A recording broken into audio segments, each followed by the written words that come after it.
Ko'ringan yo'g'on qo'saq avliya zodi kim u?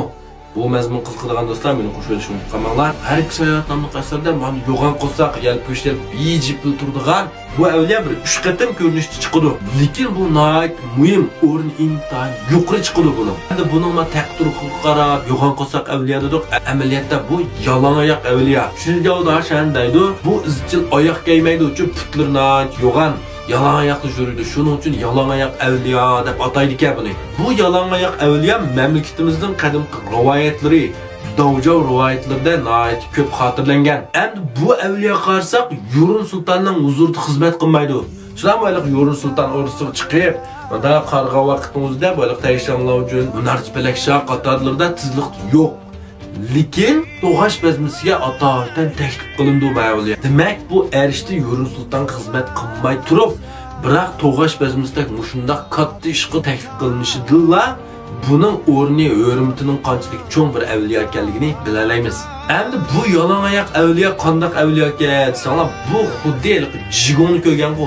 Naq jigonga o'xshash bir avliya deb tasvirlandi ekan. Ya'ni bu xalq orasida jon kezib yuridi.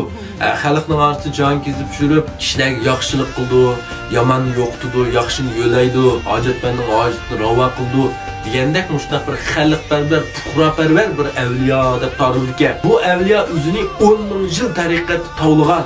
Bunun sihir karametlerim intayin üstün. Şunun için bu yalan ayak evliyanın keptu degan mali yaqin yurtlarda müşahid olmasdan bunu almışku kaçıdı deydi. Bu xalq ziyon kechirgan bu olmaslarni yo'qitib turadigan, sihir karametga to'lgan, lekin o'zi nayt didiyav ahko'ngil bir avliya deydi. Shun qarsak har qitim chiqqan vaqtda yejib turdi bu. Shunami kulib. Endi bu avliyaning bu ishlari g'arb sayohatga anchalik bog'landi. Shunami endi bog'lanmiz nima uchun buni yana chiqarib qo'ydi degan eng muhim sabab bu yalan ayak evliyanın g'arb sayohatga eng muhim bog'lish nima desanglar, aynili To'g'ash bezmisida Shosim uchas bo'lmaydigan yumshoqning bir chirog'ini o'chirib qo'yganligi uchun Yurun Sultan asli buni o'limga hukm qilgan.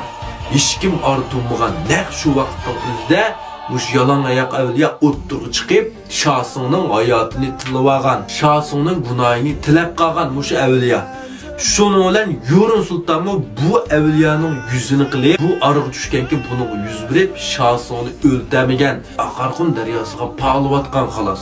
Endi bu yerdagi Shosim har ikki sayohat nomli asardagi muhim bir shaxs shunami? Endi bu yalan evliyanın shu Shosimga bog'langan shunday bir voqealigi bor. Shuning uchun asarda shunday chiqqan deydi. Bu evliyanın buningdan boshqa g'arb sayohatga chiqib bog'langan yoki so'zlangan boshqa ko'p mazmunlar yo'q. Birdan yaxshi yurakni aymanglar.